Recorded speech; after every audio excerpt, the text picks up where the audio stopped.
Coming up on 2020 on ID. You got a murderer. Designing women, dealing from the bottom of the deck, accused of scheming, stealing, even killing.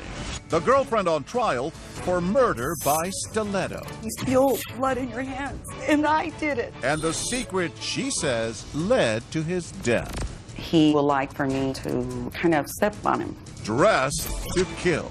Plus, the married ex-stripper with a taste for sugar daddies. Did she go gold digging with a hammer to the head? This is the Addams family. This is stranger than Jodi Arias. And the Craigslist con woman, promising a childless couple her baby that didn't exist, even faking the birth on the phone. Also, in love and planning their blowout wedding when the bride-to-be goes missing. We do feel like she is in danger. I got that text that she was kidnapped. Kidnapped? Or something more shocking? Tiffany was there in the room by herself. Designing women. Welcome to 2020 on ID. I'm John Quinones. From lies that spin out of control to scams to murder, the women you're about to meet have left lives in shambles. First, Ana Trujillo admits she killed her lover. But what grabbed national headlines was the murder weapon, a blue suede 5.5-inch stiletto heel. In 2014, Ryan Smith first brought us the story of a woman who said she acted in self-defense. But was she dressed to kill? A woman accused of killing a man with her stiletto heel. Ana Trujillo is being held here, and testimony is still going on. Prosecutor Sarah Mickelson demonstrated to the jury. Houston has some crazy, crazy crime, and this is one of the craziest things that I think a lot of us have ever seen. About 10 puncture wounds to the head.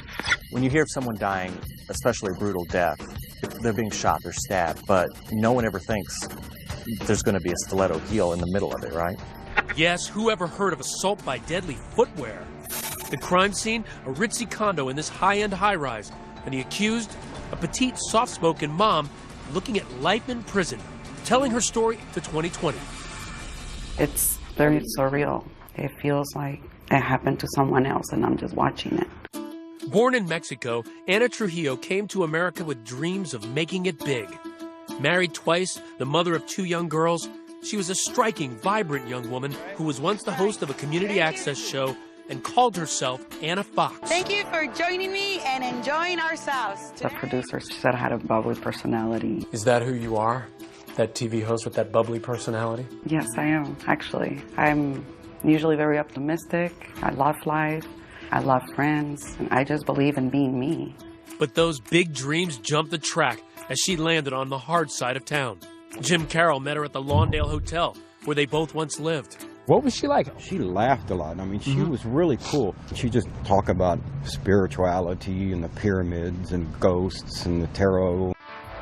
She was a drifter, floating from job to job, wishing for the right things, attracted to the wrong people. She brought several men to the hotel, and finally I started talking to her. I said, look, you know, we can't have none of that business going on here. And how many men would you estimate this was?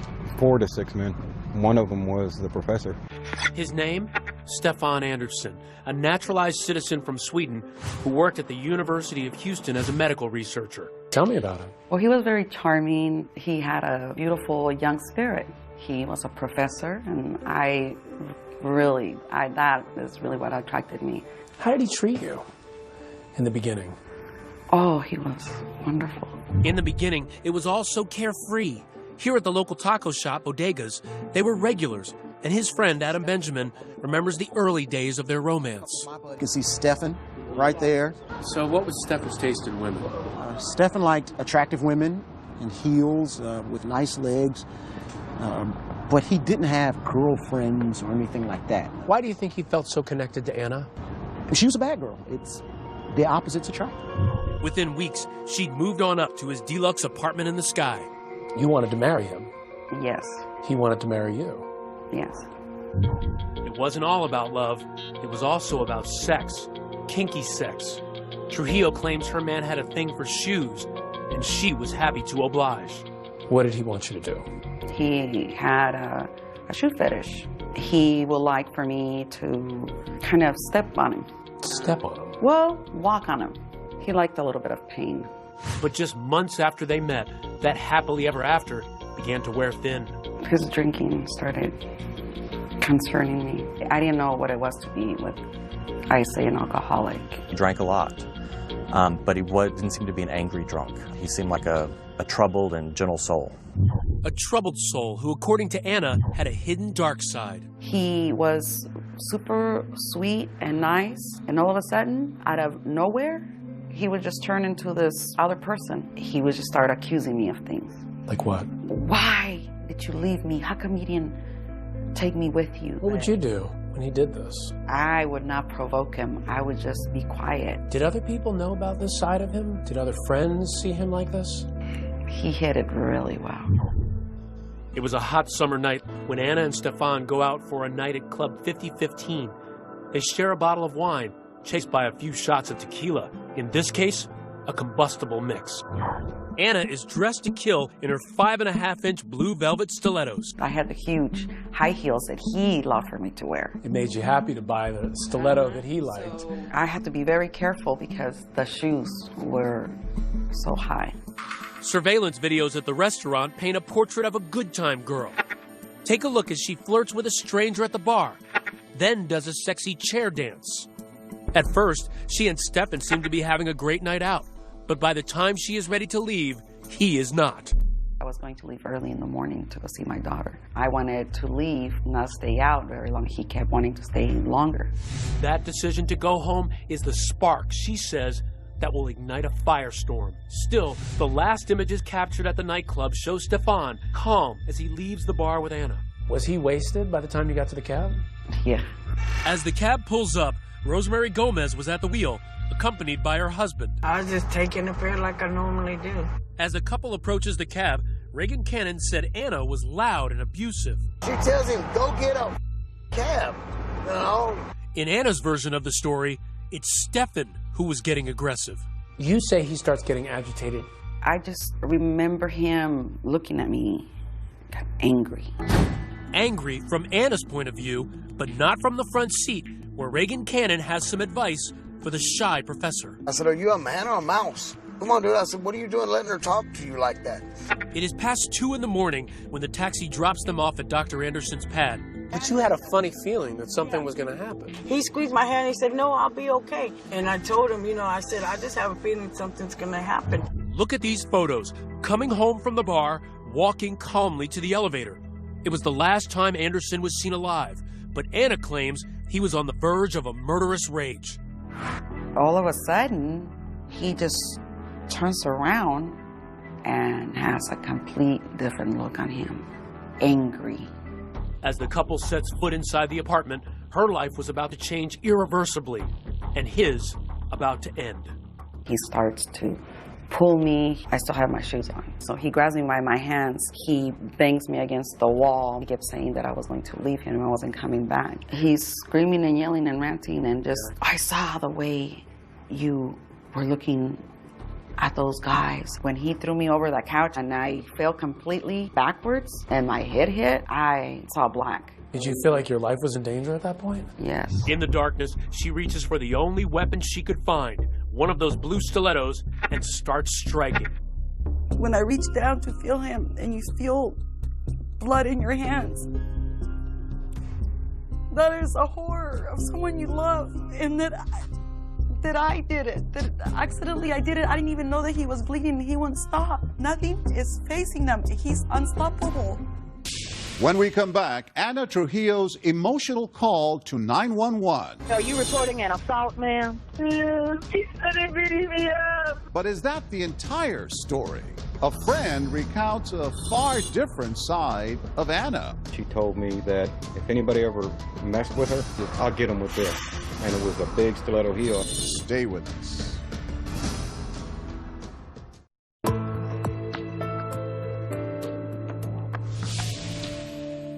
Are you reporting an assault, ma'am? Yeah, he assaulted me.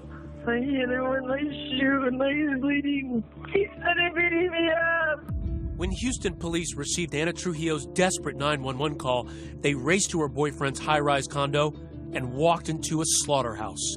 The crime scene photos in this case were especially gruesome. The blood spatter, the victim still lying there, It was a tragedy, and it was horrible. The hallway was streaked with blood. The deceased, medical researcher Stephen Anderson, barely recognizable from more than 24 stab wounds to his head, face, and neck, all from the heel of Anna's blue velvet stilettos. Stephen's hair still stuck to the heel. And on a glass table nearby, a macabre sign. Trujillo's Book of Tarot turned to the picture of death. Instantly, the police officer was suspicious. He just yelled at me and took his gun out and he told me to get down on the ground. I thought they were there to help us. The millions of officers showed up and where was the ambulance? Anna tells police Anderson had attacked her, that she killed him in self-defense. She was drenched in blood. Police bring her in for questioning, and Anna gives a rambling, disjointed statement that includes little about the actual killing. It's a meandering sort of my life up till now 3-hour tape in which she talks about what actually happened the night of, very briefly. The cops have heard enough. They put her under arrest. They're blaming me. They're telling me that I killed him. I am not a murderer. She's booked, post bail, and is put under house arrest. But as the countdown to trial begins, Houston was riveted. The murder weapon is a 5.5-inch heel. Stabbing her boyfriend to death with And it was a bloody scene. Each day, new allegations surfaced about the violence in her past. Brian Goodney, a former friend, remembers a startling attack. Walk her to the door, turn around to open the door, and get hit on the back of the head with a candlestick. That was the last thing you remembered. She knocked me out. And remember the Lawndale Hotel where her friend Jim Carroll once lived? He told the most jaw-dropping tale of all. She told me that if anybody ever messed with her, she pulled her shoe off. She says, "I'll get them with this." And it was a big stiletto heel. The trial began in a burst of lights, camera, and bravado. Feeling confident? Do I look like I'm scared? From the beginning, prosecutors pull no punches, focusing the jury on that killer heel, really the star witness in this case. Over and over, they demonstrate the brutality of the crime. In trial, we saw an x-ray of the shoe. To the naked eye, it just looks like a cobalt blue stiletto high heel. But once you saw that x-ray, it looked like an ice hammer. He had 10 puncture wounds on his head, 15 to 20 around his neck, face, and arms. That is excessive for a lot of people. Excessive, what he was doing to me? He was enraged. He hit me on the head with my own shoe. Even though his case is far from a slam dunk, Anna's attorney, Jack Carroll, still seemed confident. Was Anna justified in her actions that night? What the evidence is. Whether she hit him once, hit him 25 times or 100 times, if she felt her life was in danger, the jury can't convict. To prove the case, Carroll had to convince the jury that Anderson flew into a violent rage at his apartment. These photos, taken 48 hours after the murder, show bruises, but it wasn't clear when she got them. The defense wanted to portray her as a victim and as someone who only did this because she had to. Remember that surveillance video from the apartment? The last images of Anderson alive? He seems calm and collected, but his blood alcohol is almost twice the legal limit. I think we've all seen people that drink a lot and, act one way in public and they go home and they act a different way. Anna was alone in Stefan Anderson's apartment and he went off the deep end. Did the mild-mannered professor attack his girlfriend in a drunken, jealous rage? She talked about being smothered at one point and then he was grabbing her. That's when she started hitting him with a shoe. But it's the murder weapon itself, that $29 stiletto shoe, that could come to Anna's rescue. It's not a gun. It's not a knife. It's not the typical thing someone would use to kill someone. So that could help the defense in saying she just grabbed whatever she could. On the morning of April 6th, the sun rose over a perfect spring day in Houston. Closing arguments in the Trujillo case were about to begin. It won't be until your just verdict that she ceases to be the stiletto stabber, and she will then forever be Anna Trujillo, murderer. But the defense argued that she was fighting for her life. As long as she reasonably fears the threat of serious bodily injury or death, she's justified. After less than 2 hours of deliberation, the verdict was swift and unequivocal. We, the jury, find the defendant, Anna Trujillo, guilty of murder as charged in the indictment. She is now a convicted murderer, sentenced to life in prison. And though that shoe may fit, she still refuses to wear it. We all have opinions of what we would or wouldn't do, or why, or how. But when you find yourself in a situation, you don't know either, because it's a situation. You don't know what you're going to do when that happens. You think you do, but you don't. In spite of all of that, you loved him. I love him, and I'm mourning, and I'm in sad, and I'm in pain, and I have no closure. And it's not my fault. As of 2014, Anna Trujillo is appealing her conviction. She will be eligible for parole in the year 2043, when she will be 75 years old. When we return, an ex-stripper and her sugar daddy boyfriend. Why was her husband murdered? This is the Addams family. This is stranger than Jodi Arias. Stay with us.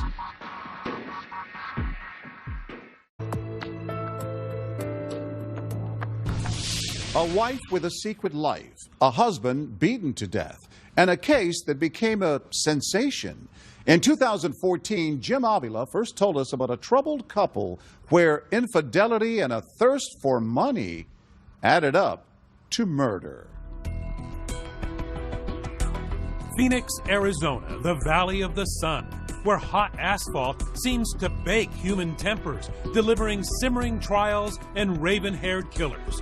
Jodi Arias, and now this woman, Marissa DeWaugh. We thought coming into this trial that it was going to be the next Jodi Arias trial, but this is the Addams family. This is stranger than Jodi Arias. Are these the hands of a murderess? Is this the face of a killer?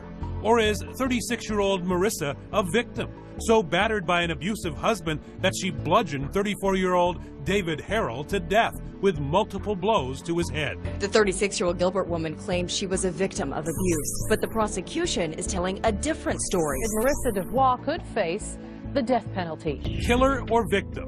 The puzzle that has stumped Phoenix, Arizona since January of 2009. From the beginning, just hours after the bloody attack that splattered the couple's master bedroom from floor to ceiling, Marissa DeWaugh tells a story of constant abuse, verbal and physical. How did he hit you? With his fists. Okay, and where was he hitting on your body? On my temple. And he just kept hitting me. Marissa even stands to show police how she says her husband of 9 years raped her on the night of the attack, choking her before forcing her on the bed against her will. So you came home and you want to have sex. Didn't you get mad? You wake up, he's raping you. Hands are on your neck. He likes that. He likes it because he can hold it here. On it. Okay. At times, crying at appropriate times, seeming completely distraught, and yet at other times, she was almost smiling in an uncomfortable way that a seasoned detective would probably look at and at the very least find odd. For police, it was an odd story and an odd victim. Dale and Marissa had met as teens in their hometown of Lake Havasu, Arizona, a party town known for outrageous spring breaks. They met up again years later in their 20s in Phoenix. By then, Marissa had a baby. She was a stripper, and according to her former friend and nanny, Amy Dewey, an opportunistic Marissa saw Dale as a catch. What was the attraction? I think that she saw a man who had just graduated from refrigeration school and had the potential to make money. It was always about the money. Amy lived with Marissa and Dale for a time in Phoenix before their marriage. Was there any sense that Dale was violent in any way? No. She would come home and try to pick a fight with him or try to provoke him, and he would just tell her, I'm not going to fight with you. I love you. Let's work this out. Then came the day Amy was fired after a chilling conversation. If true, it would foreshadow a future grisly murder. She came to me and said, Dale is dreaming about having sex with you. I don't think that's appropriate. I'm concerned for your safety. Dale is dreaming about killing you with a hammer. You have to go. Fast forward to one January night, Dale in his bedroom, critically wounded by, yes, a hammer. My husband was trying to hurt me, trying to call me. In the interrogation room, Marissa plays the battered woman card.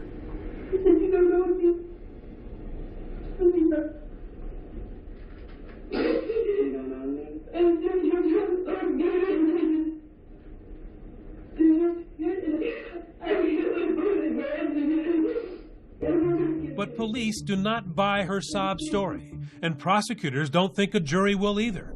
Opening statements today in the case of a woman accused of killing her own husband. The real motive for that tool-time thrashing, they say, was a big fat payday. Marissa's a woman who likes money. But more than that, she likes easy money. Prosecutors showed the crime scene in vivid detail, displaying Dale's deadly injuries. Arizona Republic writer Michael Kiefer is in the courtroom. You know, she put a fist-size hole in the side of his skull. Then the prosecution begins to reveal a secret life that Marissa never spoke of. A past that includes working that pole at a strip club. The risky behavior, the boyfriend, the stripping. You get a picture of someone who doesn't have rules. Living on the edge. Yeah. One of those lovers, Alan Flores, loaded with cash. They met on a website for rich men called SeekingArrangement.com, the so-called elite sugar daddy dating website. So you began having sex the first day you met? Correct. In return, he loans her more than $300,000, keeping meticulous track of every dime. To hear him tell it, she's going to pay it back any day now. This insurance money's going to come through. Don't worry about it. There it is. What prosecutors believe is the real motive for the murder. A big life insurance policy on Dale, earmarked to pay back her sugar daddy. A new insurance policy that was worth $1 million. It was not looking good for Marissa, but her defense had yet to start.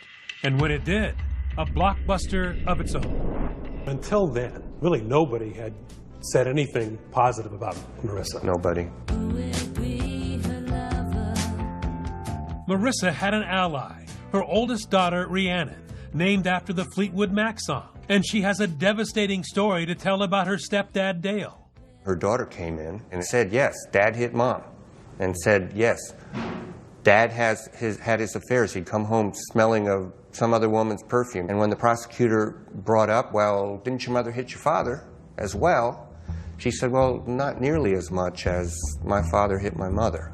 That was damning. It was a tough defense for Dale's family and friends to hear, but would it sway the 7-woman and 5-man jury? Do you find the defendant is to count 1, first-degree murder, guilty? Murder in the first degree, guilty. The jury ruling 36-year-old Marissa DeVois, mother, stripper, and gold digger, was now a killer too. It's unfathomable. Why did Dale die? It seems like they proved in court that he died for money. Why did he put up with her, you think? He loved her. She killed the one person who loved her. Marissa DeVois was sentenced to life in prison without parole. As of 2014, she plans to appeal her conviction. Up next, the designing woman who scammed a childless couple. She had the baby bump, the labor pains, even the baby pictures. What she didn't have was a baby. I lost it. I'm like, oh my gosh, this isn't real. Stay with us.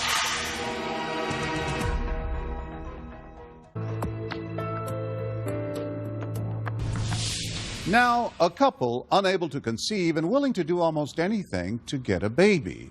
But as Rena Ninen first reported in 2014, little did they know they'd end up victims, not parents. Even before they got married, Mark and Tracy Dzansky, living in a kid-friendly community outside of Chicago, talked about having children. Can't wait to have a little girl and put her in the sundresses and fix her hair. But Tracy was unable to conceive, and going through adoption agencies can be an ordeal. It takes so long and it's so expensive. So the Dzanskys decided to write a heartfelt ad on Craigslist. We want a child more than anything in the world. We are not rich, but we can give that child anything or everything they may need. It's a growing trend, wannabe parents going online to adopt a child. Legal? Yes. Guaranteed? No. Finally, the Dzanskis get the answer they've been waiting for from a pregnant mom almost 1,000 miles away in North Carolina. She knew that she couldn't take care of this baby. Heather Taylor lives in this trailer and is struggling to make ends meet. She's willing to give Mark and Tracy her baby. So it's time to go shopping. We got a few of the items and all the equipment and whatever else the baby needed here. The local Babies R Us wasn't the only place the Jakinskis were dropping cash. Naturally, during the pregnancy, there were some financial expenses that she said she needed money for. And we didn't hesitate. I mean, you know, we want to keep her healthy. She's carrying our adopted baby. Weeks later, Heather unexpectedly goes into labor. Tracy is actually on the phone as Heather rushes to the hospital. She's having a C-section, and I'm on the phone with her in the living room. I mean, you could hear, like, the heart rate and everything. And then a couple minutes later, there was a baby crying. Oh my gosh, Tracy, it's a girl. I love Mommy. Is that the one that says Daddy loves me? Yeah, Daddy's sweetheart. Did you give the baby a name? We did. Anna Rosemary. Anna Rosemary. Yeah. Heather now says she needs more money for Anna Rosemary's expenses. The total tab now around $1,500. Diapers, formula. I said as long as it's for the baby, yeah, I don't have a problem with it. Don't hesitate. And then Heather sends you this. Yeah, that's when we pretty much lost it. We're just in awe, you know. We're just, oh my gosh, this is real. That's our baby. Love the wrinkles on the back. Now they're just anxiously waiting for Heather to come from North Carolina to Chicago to drop off little Anna. But where was she? Oh, it's one thing after another. Her brother was in a car accident. She missed her plane. The baby had breathing problems. She didn't want to fly. She wanted to drive. Then Heather drops a bombshell. She's changed her mind that her mom was going to help out, that she would be able to afford to keep our Anna. Devastated and now suspicious, Tracy goes back to Craigslist and contacts other couples, wondering, is this a scam? Sure enough, she hears from a woman named Nicole who says Heather was giving birth to her baby too. I lost it. I'm like, oh my gosh, this isn't real. No, it wasn't real. The pregnancy, the sounds of a newborn crying in the hospital room, those photos, all part of an elaborate and heartless scheme. There was never a baby. And it was all a lie. It was all a lie.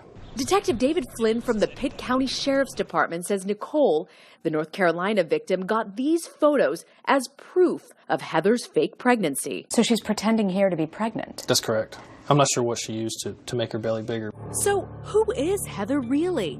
Well, she's no stranger to the law, arrested for writing bad checks and identity theft. And speaking with Heather Taylor's family, she's had a long history of making up stories. And we told her, so if you can start paying us back every month some of the money, I won't press charges. But just like the baby, the refund was never delivered. I said, you're full of it, we're done. I said, you'll be hearing from the detective. Authorities say the suspect solicited people on Craigslist claiming to be pregnant and needing money.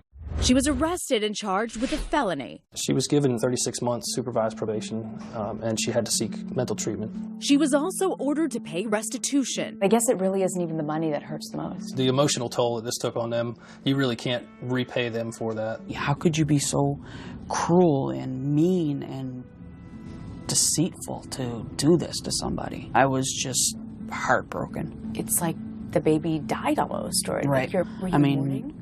Oh gosh, for months. Our little Anna would be a year old. Despite their awful experience, the Dzanskis haven't abandoned their dreams of parenthood. Soon, they hope to start fostering to eventually adopt a child. And you believe in your heart it's definitely going to happen? Yes. There's no doubt in my mind. That baby's going to have nothing but the best. As of 2014, the Dzanskis have obtained a state license to foster children and still hope to formally adopt a baby. Up next, a bride goes missing just before her wedding. Biggest fear, bar none, is somebody finding Tiffany Bray dead while we're looking for her. But this disappearance is not what it seems. They spent quite a bit of time watching me. And a very surprising ending. I don't even know till this day where I'd be if they wouldn't have found me. Stay with us.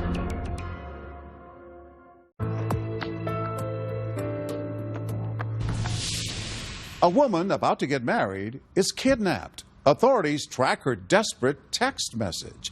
But as Deborah Roberts first reported in 2014, there's a twist.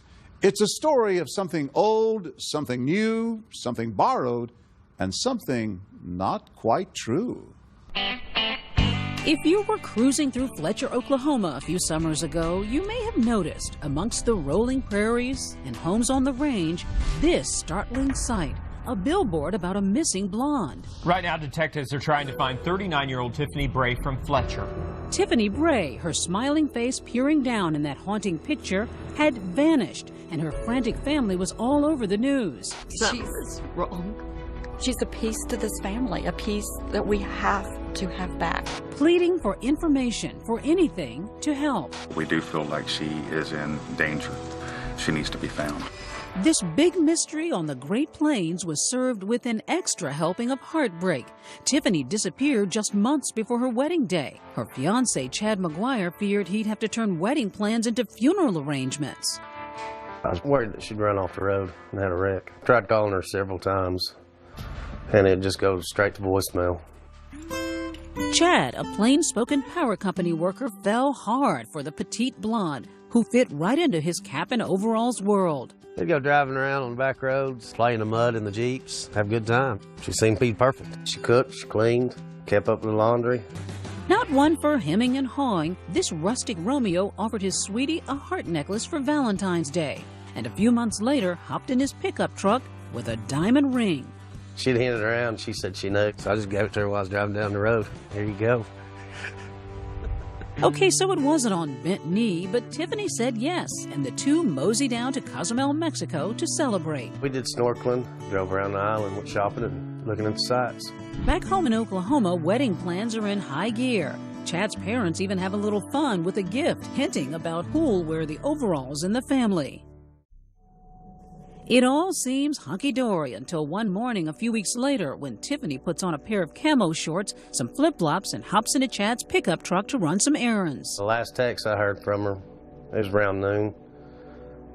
She asked what I wanted for lunch. He never gets that lunch order because Tiffany never returns. I was scared. It was about that evening. Went looking for her, and then I filed a missing person report the next morning. This is not like her. She always calls her mother every day or every other day, regardless of what is going on in her life. Not a word from his new fiancée for 96 excruciating hours. Then a text message sent from her phone that has Chad fit to be tied. 4 days later, I got that text that she was kidnapped. It reads, "Need help somewhere in Lawton, in dark room. White man. Please help me. Not sure I can use this again." The text message comes in of that nature, that takes it to the forefront of the seriousness of what may be going on. Richard Goss, a no-nonsense special agent in charge of the Oklahoma State Bureau of Investigation, doesn't take kindly to the thought of a woman being abducted. Everything had to go on hold while we address this kidnapping. Biggest fear, bar none, is somebody finding Tiffany Bray dead while we're looking for her. She wouldn't be hard just to snatch up and throw in a van or something like that. Tommy Lewis, an old family acquaintance who values friendship as much as his Christian faith, is happy to help. You will not go empty-handed. How involved were you? We spent our time and money searching, trying to assist investigators. The longer something like that goes on, the more in your head you're thinking this is not going to end good. We're out looking for a dead person. And Chad has even more to worry about. His fiancée has vanished under suspicious circumstances. And as the last person to see her alive, suspicion is directed at him. They spent quite a bit of time parked down the hill from my house watching me. They thought I'd done something to her. The story tears through town like a twister, and fortunately, the whirlwind coverage leads to the first major break in the case. It was brought to the attention of a former employer looking through a computer that she had access to, and they had discovered some email exchange between Tiffany and a man in Texas. That man is Steve Thomas, a secret acquaintance Tiffany had met online. Steve lives 5 hours away in Palestine, Texas, a body shop worker with an unusual hobby, making medieval armor. Investigators are soon hot on his trail. The next stop, obviously, is find the man in Texas. They soon track Steve's cell phone, not to Palestine, but 360 miles south to coastal Corpus Christi. The cellular provider was right on the money as far as the location of the phone. That location, this no-tell motel. So imagine their surprise when they bust into the room and find her only injury is a bad sunburn. I would say that we knew positively when we walked into the motel room that she was safe and sound. It had all been a hoax. A wild goose chase. Turns out Tiffany's no kidnap victim, but a reluctant bride with a bad case of cold feet. She agreed to tell us her story for the first time, explaining that she dreamed of more than cooking and cleaning for Chad. Chad was a nice guy. I just was not happy with my life. So why didn't you just break it off? Say it was a big mistake? I can't answer it. I just felt like I couldn't breathe anymore. Her plan, if you can call it that, began that July morning. Got up, got ready. I said I'm going to town. Instead, she takes a detour, a huge one, in Chad's truck. She cruises 70 miles up I-44 to an Oklahoma City pawn shop and literally sells off her fiancé's heart. His heart necklace, that is. How much did you get for your necklace? Like $60 maybe. Chump change that would barely pay for a tank of gas. So later, off goes the $2,500 engagement ring to the pawn shop, too.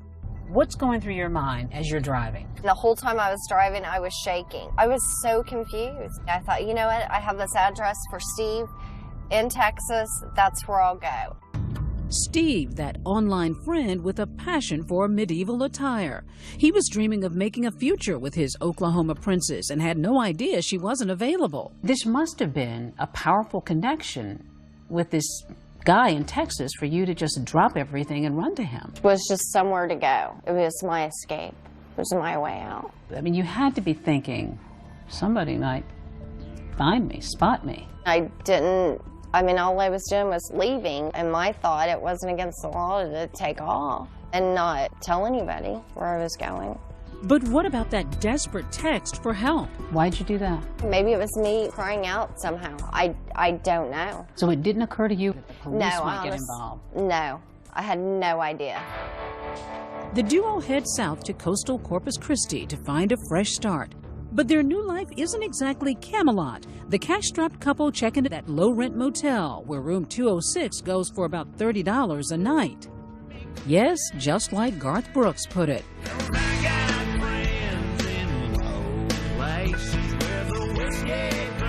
What did you do with yourself those days? Absolutely nothing. Once, I think we went out shopping. Occasionally, we go to a fast food or something like that.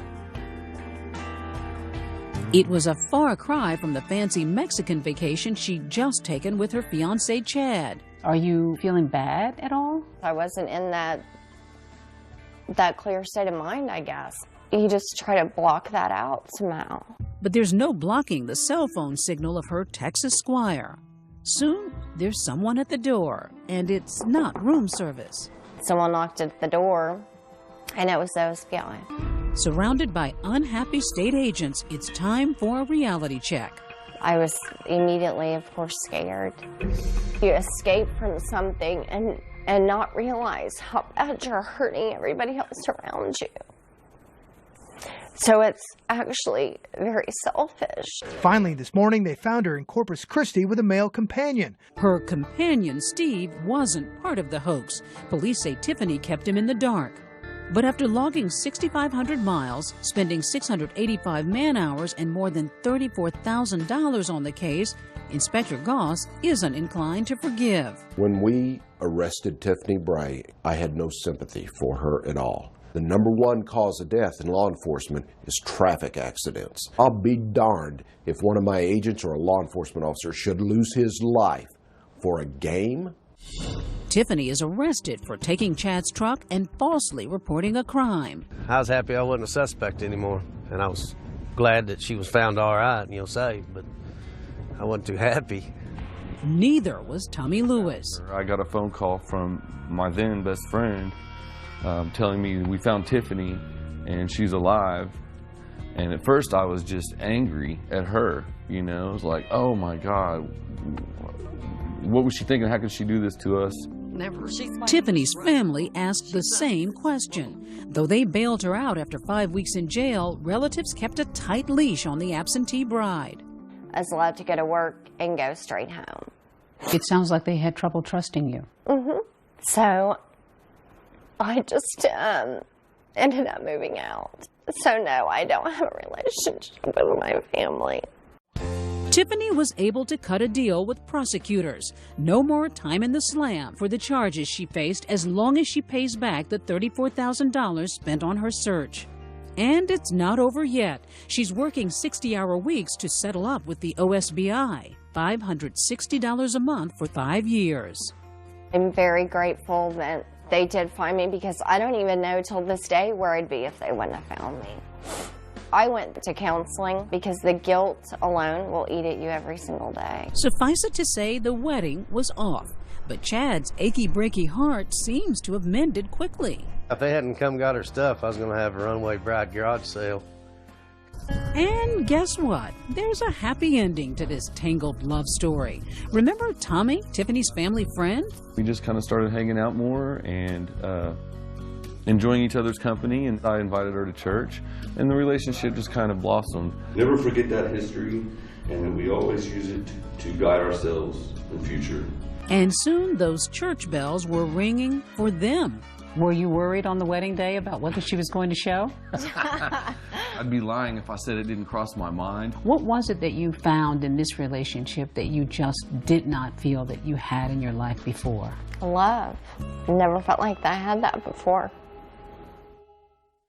As of 2014, Tiffany Bray says she and her husband Tommy are doing well. She continues to make payments to the Oklahoma State Bureau of Investigation.